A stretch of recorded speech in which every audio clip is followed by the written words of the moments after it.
Hello friends, ఎలా ఉన్నారు? Welcome to our లలిత కథలు ఛానల్. ఈరోజు మేము ఒక సస్పెన్స్ థ్రిల్లర్ వెబ్ సిరీస్ తోటి మీ ముందుకు వచ్చేసాం. వెబ్ సిరీస్ పేరు దేవరలంక.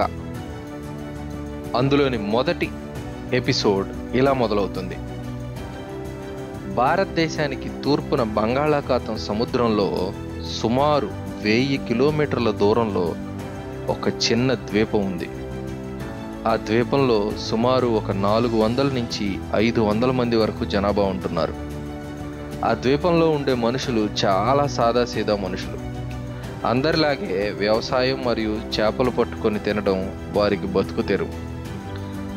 వాళ్ళకి బయట ప్రపంచానికి చాలా తక్కువ లావాదేవీలు జరుగుతూ ఉండేవి.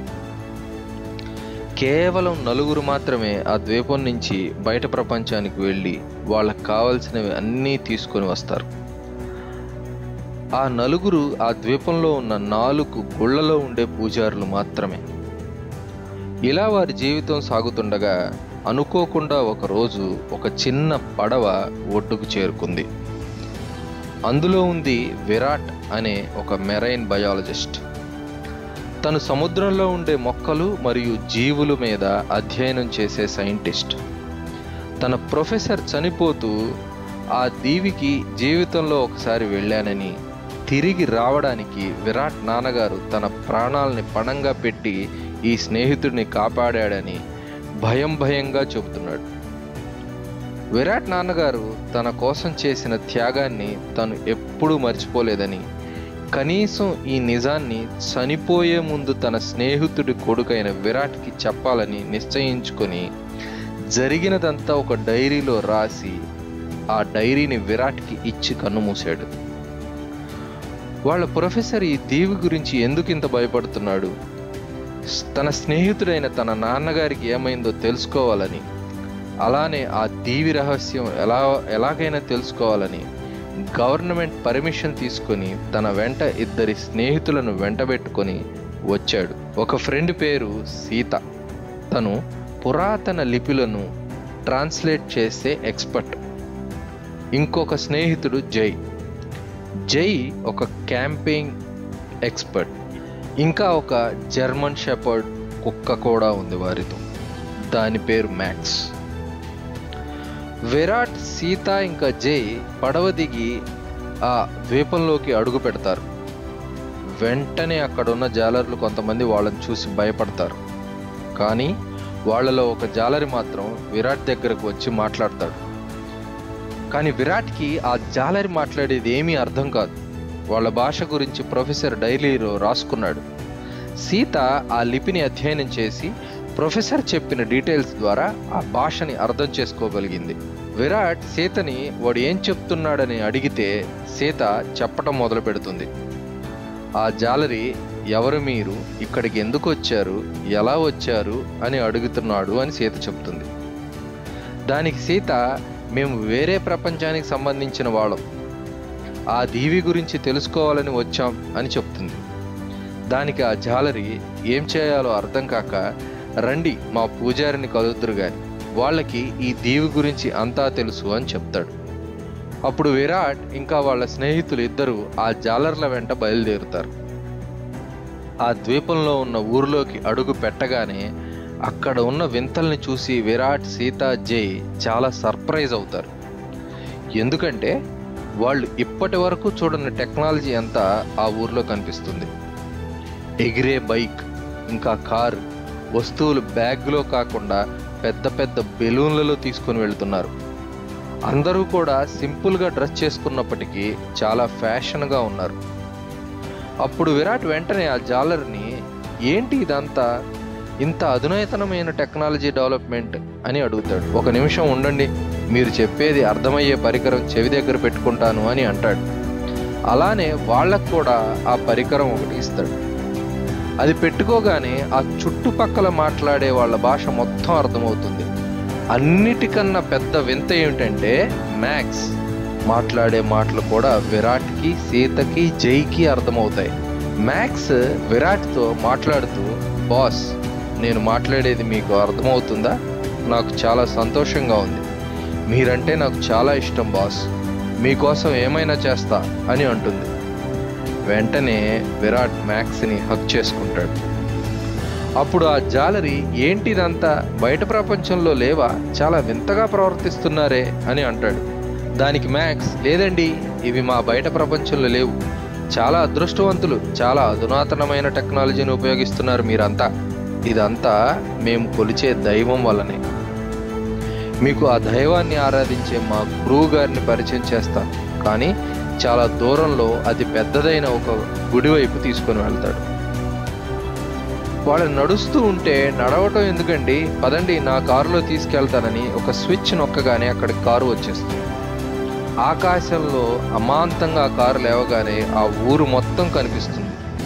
అక్కడ ఒక్కొక్క వింతలు చూసి వాళ్ళు ముగ్గురు ఆశ్చర్యపోతారు. గాలిలో ఉండే స్విమ్మింగ్ పూల్, వాటంతటా అవే వ్యవసాయం చేసే రోబోట్లు, ఇలా చాలానే ఉన్నాయి. ఇవన్నీ చూస్తూ ఆ గుడికి చేరుకుంటారు. అక్కడికి చేరుకోగానే అక్కడ ఉన్న గుడి ప్రధాన పూజారి వాళ్ళని కలవడానికి ముందే వచ్చి ఉంటాడు. ఆ ప్రధాన పూజారి విరాట్ దగ్గరకు వచ్చి, ఎలా ఉన్నావు విరాట్, ఇక్కడికి చేరుకోవడం చాలా కష్టమైన మీరు ముగ్గురు ఏ ఇబ్బంది లేకుండా వచ్చేశారు. అప్పుడు, నేను మీకు తెలుసా గురువుగారు, నేను చెప్పకుండానే నా పేరు మీరెలా చెప్పగలిగారు అని అంటాడు విరాట్. దానికి గురువుగారు, నాకు మీ ముగ్గురు పేర్లు తెలుసు, మ్యాక్స్ పేరు కూడా తెలుసు, మీరు వస్తున్నారని ముందే ఆ దేవుడు నాకు చెప్పాడు. ఇదంతా విని విరాట్కి చాలా ఆశ్చర్యం కలిగి సీత మరియు జే వైపు వెళ్ళి, ఇదంతా నాకు చాలా ఆశ్చర్యంగా, డౌట్గా కూడా ఉంది, మనం ఎక్కడికైనా వెళ్ళి మాట్లాడుకోవాలి అని వాళ్ళతో అంటాడు. పూజారి వాళ్ళతో, మీరు బాగా అలసిపోయినట్లున్నారు, ఈ రాత్రికి రెస్ట్ తీసుకోండి, రేపు మాట్లాడుకుందాం అని జాలర్లతో వాళ్ళు ఉండే ఏర్పాట్లు చెయ్యి అని చెప్తాడు. అక్కడి నుంచి వాళ్ళు బయలుదేరి ఊరు చివరిలో ఒక సరస్సు పక్కన ఒక చిన్న ఇల్లు ఉంటుంది, అందులోకి తీసుకెళ్ళి ఈ రాత్రి ఇక్కడే రెస్ట్ తీసుకోమని ఆ జాలరి చెప్తాడు. వాళ్ళు ముగ్గురు ఇంకా మ్యాక్స్ అక్కడ ఉన్న ఫుడ్ తిని కొంచెం ఫ్రెష్ అయ్యాక కూర్చొని మాట్లాడుకుంటారు. ఏంటిది ఇలా ఆశ్చర్యంగా ఉంది, ఇప్పటి వరకు చూడని టెక్నాలజీ అంతా ఇక్కడే ఉంది, అయినా ఎందుకు బయట ప్రపంచానికి తెలీదు, ఈ పూజారి ఎందుకు నేను నా పేరు చెప్పకముందే నా పేరు తెలుసుకున్నాడు అని మాట్లాడుకుంటూ ఉంటారు. ఈ లోపల 4 వైపుల నుంచి 4 పెద్ద కిరణాలు ఆకాశం పైకి లెగుస్తాయి. కొంత దూరం వెళ్ళాక ఆ 4 కిరణాలు ఏకమై ఒకటే కిరణంగా మారి భూమి నుండి బయటకు దూరంగా వెళ్ళిపోతుంది. వెంటనే విరాట్ అక్కడి నుంచి పరిగెట్టి కొంచెం ముందుకు వెళ్ళి చూస్తాడు. మళ్ళీ ఇంకొన్ని కిరణాలు బయటకు వచ్చేలా ఉన్నాయని తెలుసుకొని తన దగ్గర ఉన్న డ్రోన్ గాల్లోకి ఎగురవేస్తాడు. అప్పుడు అక్కడ ఆ డ్రోన్ వీడియోలో అతనికి ఏం కనిపిస్తుందంటే 4 దేవాలయాలు ఉన్నట్లు కనపడతాయి. ఆ 4 దేవాలయాల నుంచి 4 కిరణాలు బయటకు వస్తూ ఉంటాయి. అయితే విరాట్ సీత అండ్ జేతో ఇక్కడి నుంచి మనం ఏదో ఒక గుడికి వెళ్ళాలి, అప్పుడే అక్కడ ఏమవుతుందో మనకు తెలుస్తుంది. వెంటనే అక్కడికి దగ్గరగా ఉన్న ఒక గుడికి బయలుదేరి వెళ్తారు. కొంచెం సేపు నడిచాక గుడికి చేరుకుంటారు. అయితే సీత ఆ గుడి గురించి డైరీలో రాసిందని చెప్తుంది. వెంటనే డైరీ ఓపెన్ చేసి ఆ గుడికి సంబంధించిన పేజీని ఓపెన్ చేస్తుంది. అందులో వెనక వైపు నుంచి ఒక దారి ఉందని, అక్కడ ఒక గుహ కనిపిస్తుందని చెప్తుంది. తరువాత వాళ్ళు ముగ్గురు ఇంకా మరియు మ్యాక్స్ గుడి వెనక వైపు భాగానికి వెళ్తారు. ఇక్కడ ఉన్న గుహ లోపలికి వెళ్తారు. కొంచెం ముందుకు వెళ్ళగానే అక్కడ ఒక డోర్ లాగా కనిపిస్తుంది. ఆ డోర్ మధ్యలో ఒక చిన్న చంద్రుని ఆకారం అచ్చు ఉంటుంది. ఆ అచ్చు చూడగానే సీత, విరాట్ నీ మెడలో ఉన్న లాకెట్ సింబల్ లానే ఉంది ఇది, దీని గురించి ప్రొఫెసర్ కూడా ఈ డైరీలో రాశారు, ఇది నీకు ఎక్కడిది అని అడుగుతుంది.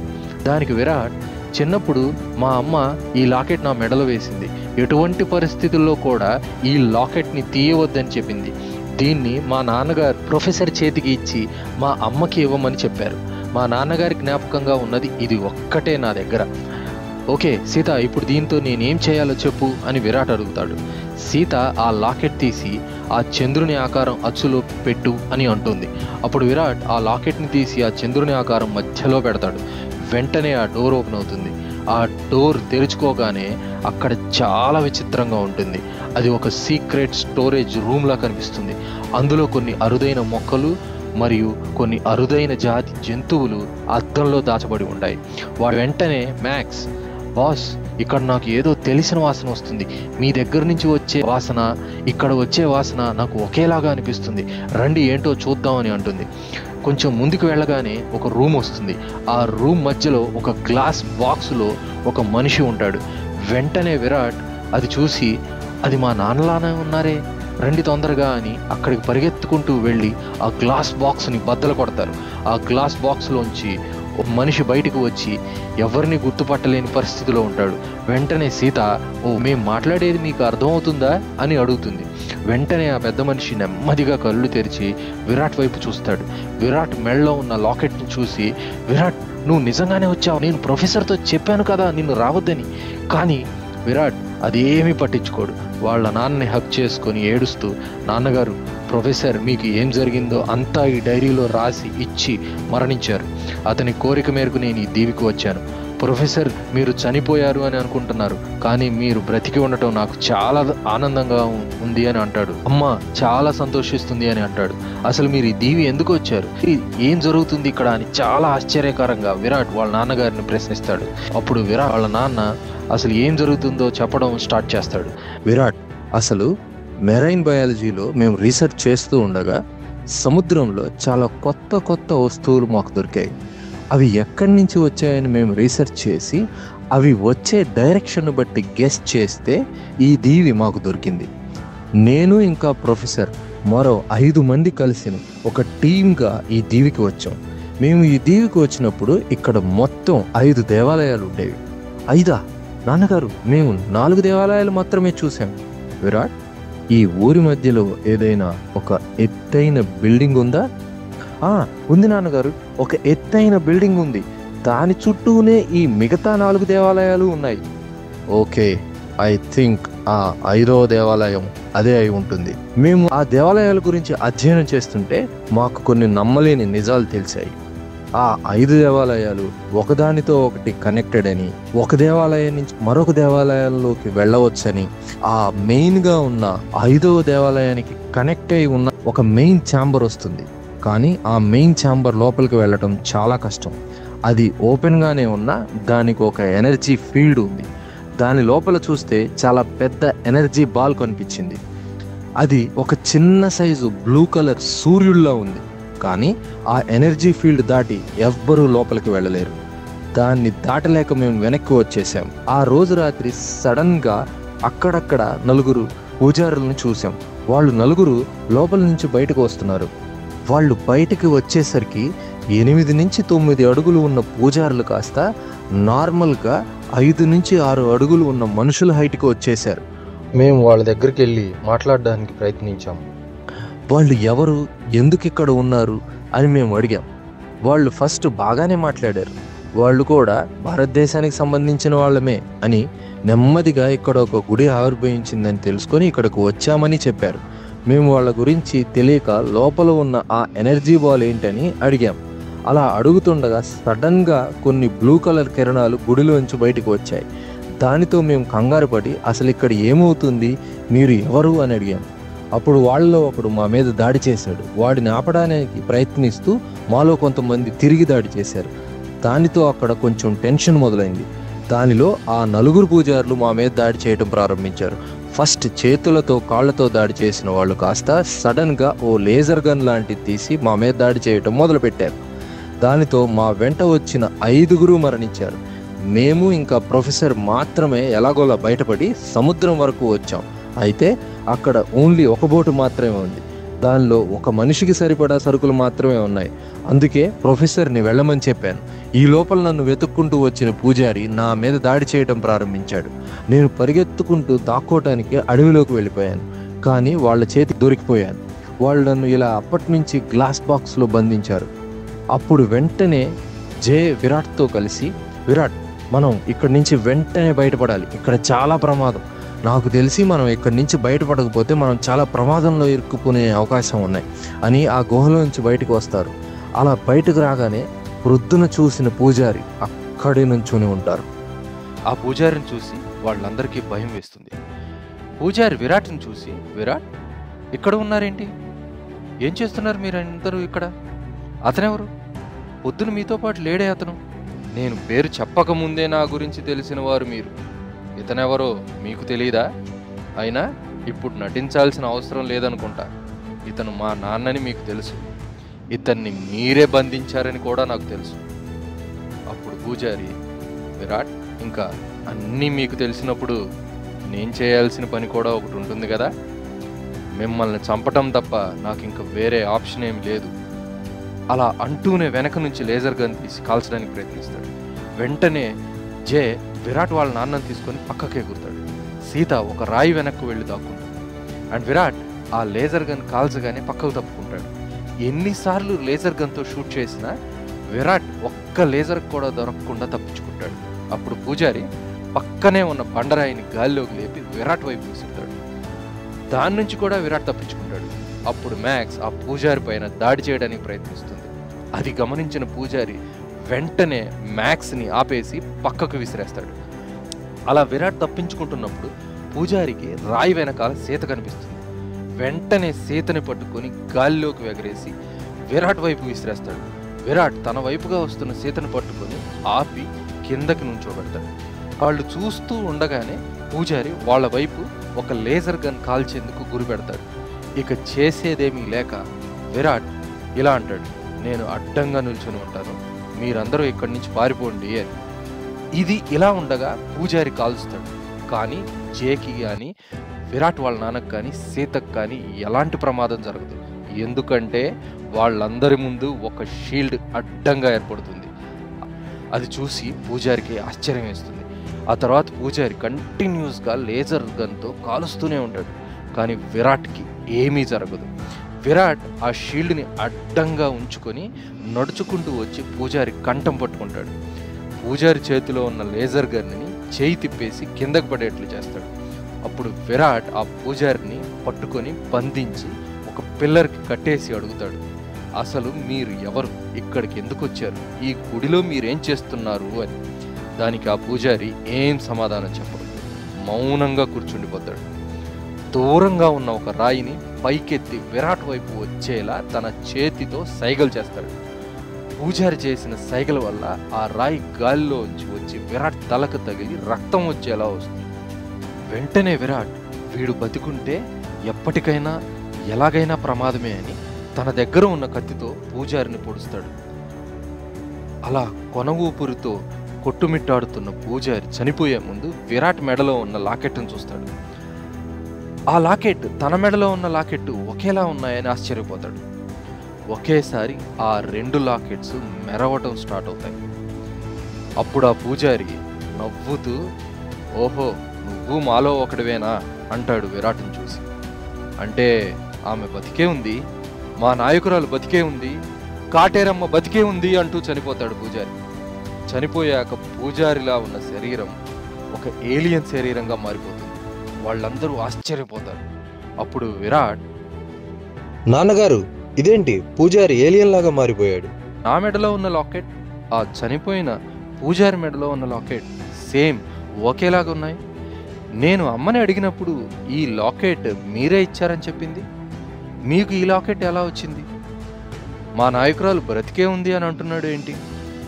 అప్పుడు విరాట్ వాళ్ళ నాన్నగారు, విరాట్ నువ్వు చిన్నగా ఉన్నప్పుడు మీ అమ్మ చాలా ప్రేమతో ఈ లాకెట్ నీ మెడలో వేసింది. ఎన్నిసార్లు అడిగినా మీ అమ్మ లాకెట్ గురించి సమాధానం చెప్పేది కాదు.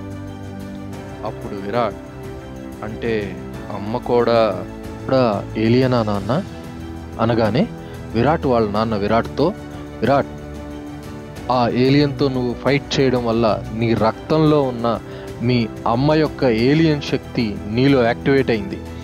నువ్వు వెంటనే లోపల ఉన్న ఆ షీల్డ్లోంచి ఛాంబర్లోకి వెళ్ళు. అక్కడ ఈ ఏలియన్స్ ఎవరు, ఎక్కడి నుంచి వచ్చారు అని ఏమైనా క్లూ ఉండవచ్చు. అలా విరాట్ వాళ్ళ నాన్న చెబుతూ ఉండగా ఆ చనిపోయిన ఏలియన్ చెయ్యి మీద ఏదో రెడ్ కలర్లో లైట్ మెరుస్తూ ఉంది. అలా మెరుస్తూ ఉంటే ఏదో ప్రమాదం అని గ్రహించి వెంటనే విరాట్ మిగిలిన వాళ్ళతో, మీరందరూ ఇక్కడే ఉండండి, నేను ఛాంబర్లోకి వెళ్ళి అసలు ఇదంతా ఏమిటో తెలుసుకుంటాను అని అంటాడు. అప్పుడు జే విరాట్తో, నేను కూడా నీతో వస్తాను విరాట్ అని అంటాడు. అలా అన్న వెంటనే విరాట్ ఒక 2 సెకండ్లు లోతైన ధ్యానంలోకి వెళ్ళిపోతాడు. ఆ తర్వాత జే తల మీద చెయ్యి పెట్టి జేకి కూడా తనలో ఉన్న కొంత శక్తిని వచ్చేలా చేస్తాడు. ఇద్దరూ కలిసి ఆ ఛాంబర్లోకి ఏ ఇబ్బంది లేకుండా ప్రవేశిస్తారు. వెంటనే అక్కడ బ్లూ కలర్ సూర్యుడు వలె ఉన్న ఎనర్జీ బాల్ పక్కన ఒక స్క్రీన్ పైనుంచి కిందకు వస్తుంది. అందులో మిగతా ముగ్గురు పూజారులకి చెయ్యి మీద రెడ్ కలర్ లైట్ వెలగడం గమనిస్తారు. ఆశ్చర్యం ఏమిటంటే విరాట్ వాళ్ళ అమ్మకి కూడా ఆ చెయ్యి మీద రెడ్ లైట్ వెలగడం ఆ స్క్రీన్ మీద చూస్తారు. అప్పుడు జే విరాట్ వాళ్ళ అమ్మగారితో ఎలాగైనా మాట్లాడాలని అక్కడున్న కంప్యూటర్ని యూస్ చేసి విరాట్ వాళ్ళ అమ్మగారిని లైన్లో కలుపుతాడు. అప్పుడు విరాట్ వాళ్ళ అమ్మగారు చెయ్యి పైకి ఎత్తగానే విరాట్ కనిపిస్తాడు. అప్పుడు విరాట్, అమ్మ నేను చూసింది నిజమేనా, నువ్వు నిజంగానే ఏలియన్వా అని అడుగుతాడు. అప్పుడు విరాట్ వాళ్ళ అమ్మ, అవును బాబు నేను ఏలియన్ని, కానీ నిన్ను కన్న తర్వాత నిజమైన అమ్మతనం అంటే ఏంటో తెలిసింది బాబు అని అంటుంది. అమ్మ అసలు ఇదంతా ఏంటి, మీరందరూ ఎవరు, ఇక్కడ ఏం జరుగుతుంది అని అడుగుతాడు. అప్పుడు విరాట్ వాళ్ళ అమ్మ చెప్పటం ప్రారంభిస్తుంది. విరాట్, భూమికి సుమారు లక్షల వేల కోట్ల కిలోమీటర్ల దూరంలో మా గ్రహం ఉంది. మా గ్రహంలో ఉండే ఏలియన్స్ కూడా మీలాగే సహజ వనరులు అన్నీ వాడేశారు. మా గ్రహం ఇంకా అంతరించిపోయే స్థితికి వచ్చేసింది. అప్పుడు మేము 5గురు మా గ్రహాన్ని కాపాడటం కోసం మా గ్రహం లాంటి గ్రహాన్ని వెతుక్కుంటూ వచ్చాం. అయితే మా గ్రహం తిరిగి మామూలు స్థితికి రావాలి అంటే ఇక్కడ ఉన్న జీవశక్తిని అంతటిని గ్రహించి మా గ్రహానికి వెళ్ళి మా గ్రహం లోపలికి పంపించాలి. సుమారు 1000 సంవత్సరాల నుండి ఈ దేవరలంకలో ఉండే ప్రజల జీవశక్తిని మేము సేకరిస్తున్నాం. 5 దేవాలయాలు కలిపితే మా స్పేస్ షిప్గా తయారవుతుంది. అక్కడ జరిగేది దేవరలంకలో ఉండే జనాలకి అర్థం కాకుండా ఉండడానికి వాళ్ళకు కావలసిన టెక్నాలజీ అంతా వాళ్ళకు అందించాం. మామూలు మనిషి జీవితకాలం 60 నుంచి 70 సంవత్సరాలు అని అనుకుంటే ఇక్కడ బ్రతికే దేవరలంకలో బ్రతికే ప్రజల జీవితకాలం మాత్రం 50 సంవత్సరాల కన్నా తక్కువ ఉంటుంది. ఎందుకంటే ఆ జీవశక్తిని మేము తీసుకోవడం వల్ల వాళ్ళు తొందరగా చనిపోతారు. ఇంకో 2 రోజులలో ప్రతి 1001 సంవత్సరాలకి వచ్చే గ్రహకూటమి రాబోతున్నది. ఈ గ్రహకూటమి వల్ల మా గ్రహానికి డైరెక్ట్గా యాక్సెస్ జరుగుతుంది.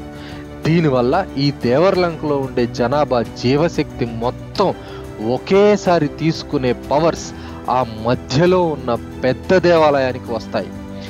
దేవరలంకలో ఉండే జనమంతా చచ్చిపోతారు.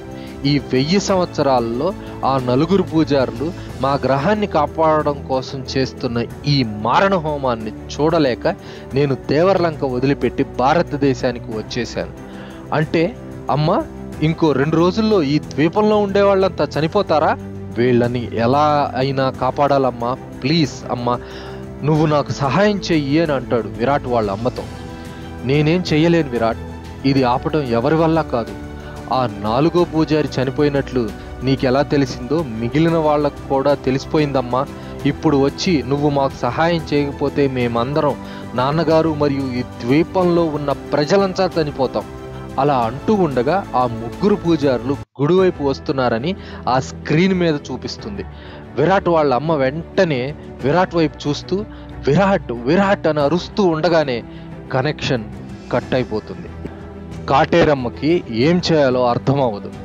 ఆమె తన కొడుకుని ఎలా అయినా కాపాడుకోవాలని నిర్ణయించుకుంటుంది. వెంటనే ఆమె తనతో పాటు తీసుకువచ్చిన బాక్స్ని తన రూమ్లోని నేలలో నుంచి బయటకు తీస్తుంది. ఆ బాక్స్లో విచిత్రమైన ఒక బ్రాస్లెట్ ఉంటుంది. ఆ బ్రాస్లెట్ నొక్కగానే విరాట్ ఉండే లొకేషన్ బ్లింక్ అవడం మొదలవుతుంది. వెంటనే ఆ బ్రాస్లెట్ డైల్ని వెనక్కు తిప్పి ఒకసారి చేతితో నొక్కుతుంది. దాంతో భారతదేశంలో ఉన్న కాటేరమ్మ వెంటనే దేవరలంకలో ఉన్న విరాట్ ముందు ట్రాన్స్పోర్ట్ అయిపోతుంది. దానితో విరాట్ మరియు జే ఆశ్చర్యపోతారు. అమ్మ నువ్వు అక్కడి నుంచి ఇక్కడికి ఎలా రాగలిగావు అని ప్రశ్నిస్తాడు విరాట్. దాంతో విరాట్ వాళ్ళ అమ్మ, నాన్న ఈ బ్రాస్లెట్ వల్ల అది సాధ్యమైంది. ఇప్పుడు మన తక్షణ కర్తవ్యం ఇక్కడ ఉండే ప్రజల్ని కాపాడటం. ఒక్క నిమిషం ఉండు, ఈ బ్రాస్లైట్ లాంటి ఒక ట్రాన్స్పోర్టేషన్ డివైస్ ఈ రూమ్లోనే ఇంకొకటి ఉంది. దాన్ని నేను వెతుకుతాను. జే, నువ్వు వెంటనే మిగతా వాళ్ళని లోపలికి తీసుకొని రా. అప్పుడు జే, అమ్మా, ఎవరు లోపలికి రావడం వీలు పడదు. ఎందుకంటే నాకు పవర్స్ ఇవ్వడం వల్లే నేను లోపలికి రాగలిగాను. కానీ అందరికీ ఇప్పుడు ఆ పవర్స్ ఇవ్వడం ఎలా? ఏం ప్రాబ్లం లేదు జే, నేను ఆ షీల్డ్ని డియాక్టివేట్ చేస్తాను. వెంటనే సీతని, అంకుల్ని మరియు మ్యాక్స్ని లోపలికి తీసుకొని రా అని అంటుంది. జే బయటకు వెళ్ళి వాళ్ళని లోపలికి తీసుకువచ్చే లోపు కాటేరమ్మ ఆ షీల్డ్ను డియాక్టివేట్ చేస్తుంది. తర్వాత ఆ ట్రాన్స్పోర్టేషన్ డివైస్ బాక్స్ని బయటకు తీస్తుంది. జే బయటకు వెళ్ళి వాళ్ళందరినీ లోపలికి తీసుకొని వస్తాడు. కాటేరమ్మ విరాట్ వాళ్ళ నాన్నను చూడగానే భావోద్వేగానికి గురై కంటతడి పెడుతుంది. విరాట్ వాళ్ళ నాన్న ఓదారుస్తాడు. అప్పుడు కాటేరమ్మ, అందరూ జాగ్రత్తగా వినండి. మన ప్లాన్ ఏంటంటే ఇక్కడ ఉండే ప్రజల్ని బయటకు తీసుకువెళ్ళాలి.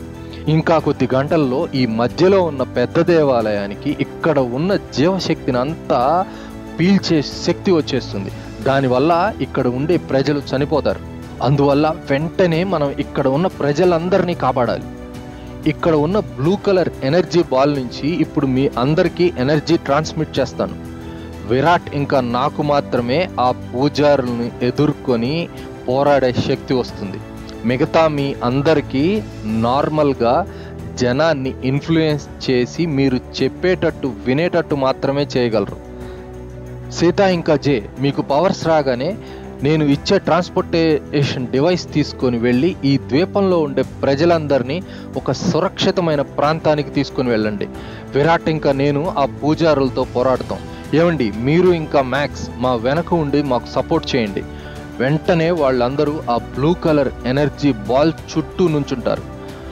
కాటేరమ్మ ఆ బ్లూ కలర్ ఎనర్జీ బాల్లో ఉన్న పవర్ని అందరికీ ట్రాన్స్మిట్ అయ్యేలా చేస్తుంది. అందరికీ ఏలియన్ పవర్స్ వస్తాయి. సీత ఇంకా జే ఆ ట్రాన్స్పోర్టేషన్ బాక్స్ తీసుకొని బయలుదేరతారు. విరాట్ వాళ్ళ అమ్మ నాన్న అక్కడే ఉన్న కొన్ని వెపన్స్ తీసుకొని రెడీగా ఉంటారు. వాళ్ళు గుడి లోపలి నుంచి బయటకు రాగానే ఆ ముగ్గురు పూజారులు గాలిలోంచి అలా నేల మీదకు దిగి వస్తారు. అప్పుడు ఆ ముగ్గురు పూజారుల్లో మధ్యలో ఉన్న పూజారి కాటేరమ్మకు ప్రణామాలు అని అంటాడు. ఈ మిషన్ కోసం పునాదులు వేసిన మీరే ఈ మిషన్ని అడ్డుకుంటున్నారు అని అనుకోలేదు. వాళ్ళిద్దరిని వదిలేసి మీరు ఇటుపక్క వచ్చేయండి. అప్పుడు కాటేరమ్మ, మన గ్రహం బాగు కోసం ఇంకో గ్రహంలో ఉండే ప్రజల్ని చంపటం కరెక్ట్ కాదు అని నాకు అనిపించింది. అందుకే మీ నుంచి దూరంగా వచ్చేసాను. అలాంటిది ఇప్పుడు నా కొడుకుని చంపుతాను అంటే చూస్తూ ఉండడానికి పిచ్చిదాన్ని అనుకున్నావా? పూజారి, నేను అమ్మని, కాటేరమ్మన్రా. అప్పుడు పూజారి, మర్యాదగా ఇటు వస్తే మీ మాట వింటాం. ఇటు రాకపోతే మాకు ఇంక వేరే దారి ఏమీ లేదు, మిమ్మల్ని చంపడం తప్ప. ఎవరితో ఏం మాట్లాడుతున్నావురా? కాటేరమ్మ ఇక్కడ అని విరాట్ అంటాడు. అప్పుడు కాటేరమ్మ, ఏం పూజారి, మదమెక్కినదా మతి తప్పినదా, గతాన్ని మర్చిపోయావా అని అంటుంది. అప్పుడు పక్కనే ఉన్న ఇంకో పూజారి, బాస్, మనం ఇప్పుడు వరకు సేకరించిన ఎనర్జీ మొత్తం వీళ్ళంతా వాళ్ళ శరీరాల్లోకి ట్రాన్స్మిట్ చేసుకున్నారు. మన కాటేరమ్మ మరియు ఆమె కొడుకు మనకన్నా శక్తిమంతులయ్యారు. మిగతా ఇద్దరు ఈ ద్వీపంలో ఉండే ప్రజల్ని కాపాడడం కోసం వెళ్ళారు. ఇదంతా వినగానే ఆ మధ్యలో ఉన్న పూజారి మరియు ఇంకా ఇద్దరు పూజారులు బలంగా ఉండే ఏలియన్లా మారిపోతారు. గట్టిగా గాల్లోకి చూసి అరుస్తూ విరాట్ ఇంకా కాటేరమ్మ మరియు వాళ్ళ నాన్న వైపు పరిగెత్తడం మొదలు పెడతారు. విరాట్ వాళ్ళ అమ్మ కూడా పెద్ద ఏలియన్లా మారిపోతుంది. అప్పుడు విరాట్ వాళ్ళ నాన్నని కొంచెం దూరంగా వెళ్ళమని చెప్పి విరాట్ ఇంకా కాటేరమ్మ ఆ ముగ్గురు ఏలియన్స్ వైపు పరిగెత్తడం మొదలు పెడతారు. ఒక భీకరమైన యుద్ధం మొదలవుతుంది.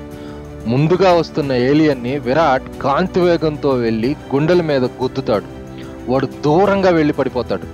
కాటేరమ్మ పైకి ఎగిరి మిగతా ఇద్దరు ఏలియన్స్ పీకలు పట్టుకొని వారిని నేల మీదకి విసురుతుంది.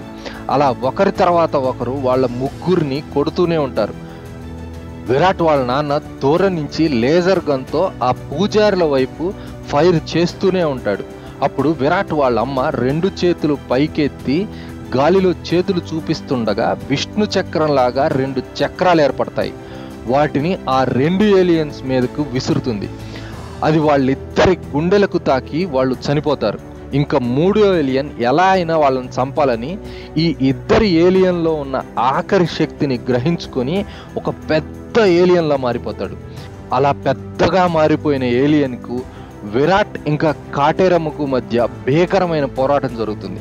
ఆ పెద్ద ఏలియన్ కాటేరమ్మని గట్టిగా గుద్దగానే ఆమె పక్కకు పడిపోతుంది. విరాట్ అప్పుడు ఆ ఏలియన్ అడ్డుకుంటాడు.